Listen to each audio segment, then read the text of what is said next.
Hey, welcome to Victory Announcement, my channel where I discuss ancient philosophy and even modern day wisdom traditions that allow us to live better lives, essentially.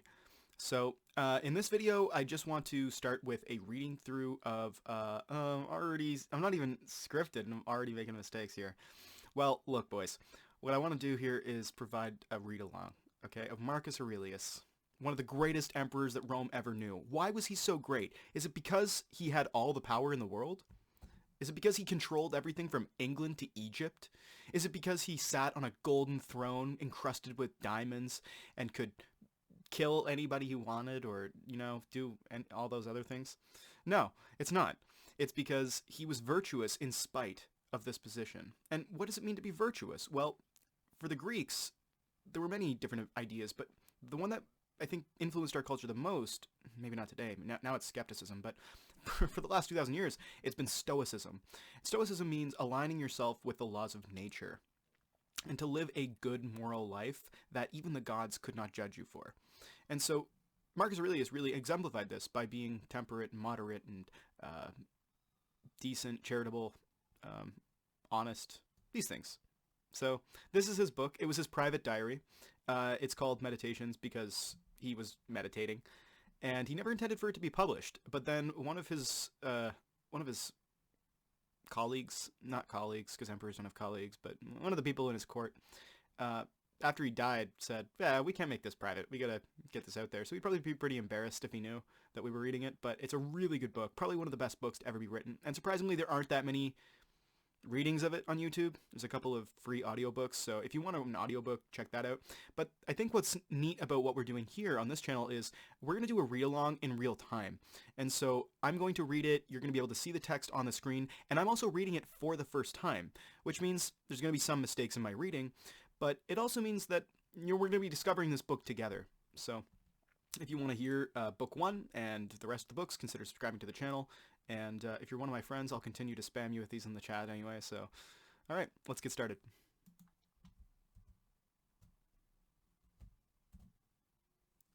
Book 1. From my grandfather Virus, I learned good morals and the government of my temper. From the reputation and remembrance of my father, modesty and a manly character. From my mother, piety and beneficence, and abstinence, not only from evil deeds, but even from evil thoughts. And further, simplicity in my way of living, far removed from the habits of the rich. For my great-grandfather, not to have frequented public schools, and to have had good teachers at home, and to know that on such things a man should spend liberally. From my governor, to be neither of the green nor of the blue party at the games and the circus, nor a partisan either of the Parmularius or the Scutarius at the gladiators' fights. From him, too, I learned endurance of labor, and to want little, and to work with my own hands, and not to meddle with other people's affairs, and not to be ready to listen to slander. From Diogenetus, not to busy myself about trifling things, and not to give credit to what was said by miracle workers and jugglers about incantations and the driving away of demons and such things. And not to breed quails for fighting, nor to give myself up passionately to such things. And to endure freedom of speech, and to have become intimate with philosophy, and to have been a hearer, first of Bacchius, then of Tandasis, and Marcianus, and to have written dialogues in my youth, and to have desired a plank bed and skin, and whatever else of the kind belongs to the Grecian discipline. From Rusticus, I received the impression that my character required improvement and discipline, and from him I learned not to be led astray to sophistic emulation, nor to writing on speculative matters, nor to delivering little hortatory orations, nor to showing myself off as a man who practices much discipline, or does benevolent acts in order to make a display, and to abstain from rhetoric and poetry and fine writing, and not to walk about in the house in my outdoor dress, nor to do other things of the kind, and to write letters with simplicity, like the letter which Rusticus wrote from Sinuessa to my mother, and, with respect to those who have offended me by words or done me wrong, to be easily disposed to be pacified and reconciled, as soon as they have shown a readiness to be reconciled, and to read carefully, and not to be satisfied with a superficial understanding of a book, nor hastily to give my assent to those who talk overmuch. And I am indebted to him for being acquainted with the discourses of Epictetus, which he communicated to me out of his own collection. From Apollonius, I learned freedom of will, an undeviating steadiness of purpose, and to look to nothing else, not even for a moment, except to reason, and to be always the same, in sharp pains, on the occasion of the loss of a child, and in long illness, and to see clearly in a living example that the same man can be both most resolute and yielding, and not peevish in giving his instruction, and to have had before my eyes a man who clearly considered his experience and his skill in expounding philosophical principles as the smallest of his merits. And from him I learned how to receive from friends what are esteemed favors, without being either humbled by them or letting them pass unnoticed. From Sextus, a benevolent disposition, and the example of a family governed in a fatherly manner, and the idea of living conformably to nature, and gravity, without affectation, and to look carefully after the interests of friends, and to tolerate ignorant persons, and those who form opinions without consideration. He had the power of readily accommodating himself to all, so that intercourse with him was more agreeable than any flattery. And at the same time, he was most highly venerated by those associated with him, and he had the faculty both of discovering and ordering, in an intelligent and methodical way, the principles necessary for life, and he never showed anger or any other passion, but was entirely free from passion, and also most affectionate. And he could express approbation without noisy display, and he possessed much knowledge without ostentation.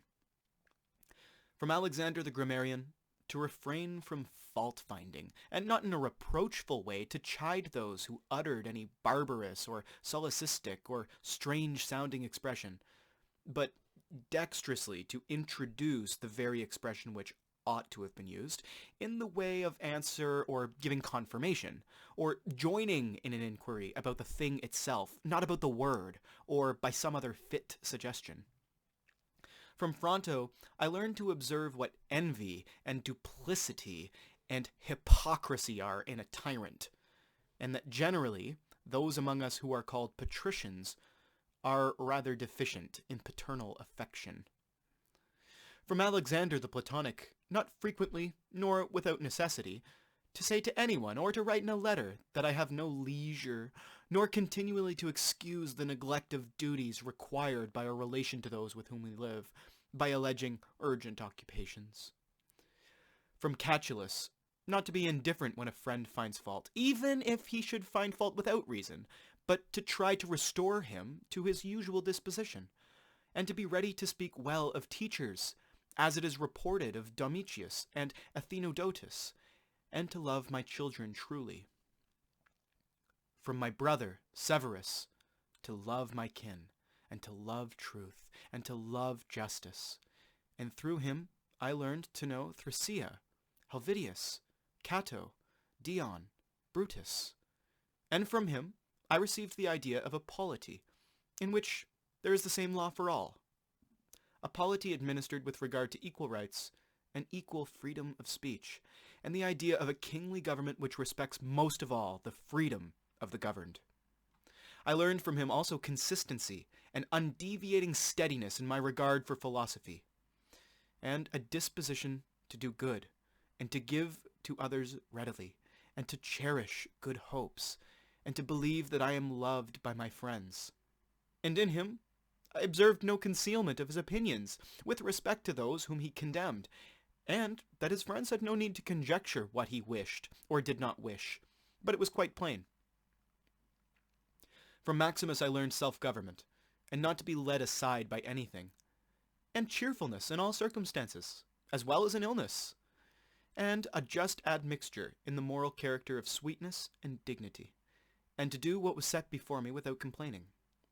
I observed that everybody believed that he thought as he spoke, and that in all that he did he never had any bad intention, and he never showed amazement and surprised, and was never in a hurry, and never put off doing a thing, nor was perplexed, nor dejected, nor did he ever laugh to disguise his vexation, nor, on the other hand, was he ever passionate or suspicious. he was accustomed to do acts of beneficence, and was ready to forgive, and was free from all falsehood. And he presented the appearance of a man who could not be diverted from right, rather than of a man who had been improved. I observed, too, that no man could ever think that he was despised by Maximus, or ever ventured to think himself a better man. He had also the art of being humorous, in an agreeable way. In my father, I observed mildness of temper, and unchangeable resolution in the things which he had determined after due deliberation, and no vainglory in those things which men call honors, and a love of labor and perseverance, and a readiness to listen to those who had anything to propose for the common weal, and undeviating firmness in giving to every man according to his deserts, and a knowledge derived from experience of the occasions for vigorous action and for remission. I observed that he had overcome all passion for boys, and he considers himself no more than any other citizen, and he released his friends from all obligation to sup with him, or to attend him of necessity when he went abroad. And those who had failed to accompany him, by reason of any urgent circumstances, always found him the same. I observed, too, his habit of careful inquiry in all matters of deliberation, and his persistency, and that he never stopped his investigation through being satisfied with appearances, which first present themselves, and that his disposition was to keep his friends, and not to be soon tired of them, nor yet to be extravagant in his affection, and to be satisfied on all occasions, and cheerful, and to foresee things a long way off, and to provide for the smallest without display, and to check immediately popular applause and all flattery, and to be ever watchful over the things which were necessary for the administration of the empire, and to be a good manager of the expenditure, and patiently to endure the blame which he got for such conduct. And he was neither superstitious with respect to the gods, nor did he court men by gifts or by trying to please them, or by flattering the populace. But he showed sobriety in all things, and firmness, and never any mean thoughts or action, nor love of novelty. And the things which conduce in any way to the commodity of life, and of which fortune gives an abundant supply, he used without arrogance, and without excusing himself, so that when he had them, he enjoyed them without affectation, and when he had them not, he did not want them. No one could ever say of him that he was either a sophist, or a homebred flippant slave, or a pedant, but everyone acknowledged him to be a man ripe, perfect, above flattery, able to manage his own and other men's affairs. Besides this, he honored those who were true philosophers, and he did not reproach those who pretended to be philosophers, nor yet was he easily led by them. He was also easy in conversation, and he made himself agreeable without any offensive affectation. He took a reasonable care of his body's health, not as one who was greatly attached to life, nor out of regard to personal appearance, nor yet in a careless way, but so that, through his own attention, he very seldom stood in need of the physician's art, or of medicine or external applications. He was most ready to give way without envy to those who possessed any particular faculty, such as that of eloquence, or knowledge of the law, or of morals, or of anything else. And he gave them his help, that each might enjoy reputation according to his deserts. And he always acted conformably to the institutions of his country, without showing any affectation of doing so. Further, he was not fond of change, nor unsteady, but he loved to stay in the same places, and to employ himself about the same things. And after his paroxysms of headache, he came immediately fresh and vigorous to his usual occupations. His secrets were not but very few and very rare, and these only about public matters, and he showed prudence and economy in the exhibition of the public spectacles and the construction of public buildings, his donations to the people, and in such things. For he was a man who looked to what ought to be done, not to the reputation which is got by a man's acts.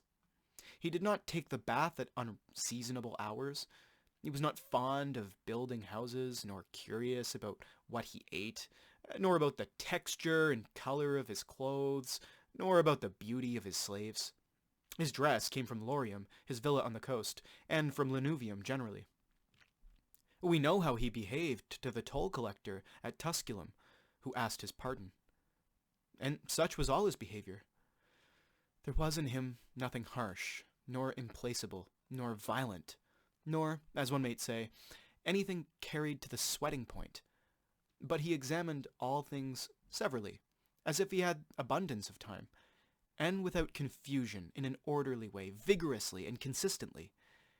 And that might be applied to him which is recorded of Socrates, that he was able both to abstain from and to enjoy those things which many are too weak to abstain from and cannot enjoy without excess. But to be strong enough both to bear the one and to be sober in the other is the mark of a man who has a perfect and invincible soul, such as he showed in the illness of Maximus. To the gods, I am indebted for having good grandfathers, good parents, a good sister, good teachers, good associates, good kinsmen and friends, nearly everything good. Further, I owe it to the gods that I was not hurried into any offense against any of them, though I had a disposition which, if opportunity had offered, might have led me to do something of this kind. But through their favor, there never was such a concurrence of circumstances as put me to the trial. Further, I'm thankful to the gods that I was not longer brought up with my grandfather's concubine, and that I preserved the flower of my youth, and that I did not make proof of my virility before the proper season, but even deferred the time. That I was subjected to a ruler and a father who was able to take away all pride from me, and to bring me to the knowledge that it is possible for a man to live in a palace without wanting either guards or embroidered dresses or torches and statues and such like show, but that it is in such a man's power to bring himself very near to the fashion of a private person, without for this reason being either meaner in thought or more remiss in action, with respect to the things which must be done for the public interest, in a manner that befits a ruler.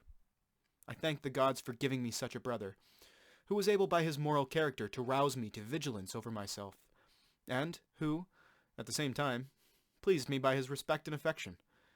That my children have not been stupid nor deformed in body, that I did not make more proficiency in rhetoric, poetry, and the other studies, in which I should perhaps have been completely engaged, if I had seen that I was making progress in them. That I made haste to place those who brought me up in the station of honor, which they seemed to desire, without putting them off in the hope of my doing it some time after, because they were then still young. That I knew Apollonius, Rusticus, Maximus, that I received clear and frequent impressions about living according to nature, and what kind of a life that is, so that, so far as depended on the gods and their gifts, and help, and inspirations, nothing hindered me from forthwith living according to nature, though I still fall short of it through my own fault, and through not observing the admonitions of the gods, and, I may almost say, their direct instructions. That my body has held out so long in such a kind of life, that I never touched either Benedicta or Theodotus, and that, after having fallen into amatory passions, I was cured, and, though I was often out of humour with Rusticus, I never did anything of which I had occasion to repent. That, though it was my mother's fate to die young, she spent the last years of her life with me. That, whenever I wished to help any man in his need, or on any other occasion, I was never told that I had not the means of doing it, and that to myself the same necessity never happened to receive anything from another.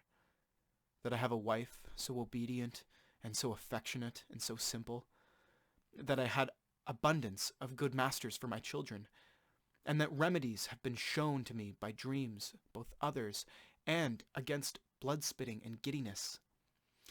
And that, when I had an inclination to philosophy, I did not fall into the hands of any sophist, and that I did not waste my time on writers of histories, or in the resolution of syllogisms, or to occupy myself about the investigation of appearances in the heavens, for all these things require the help of the gods and fortune.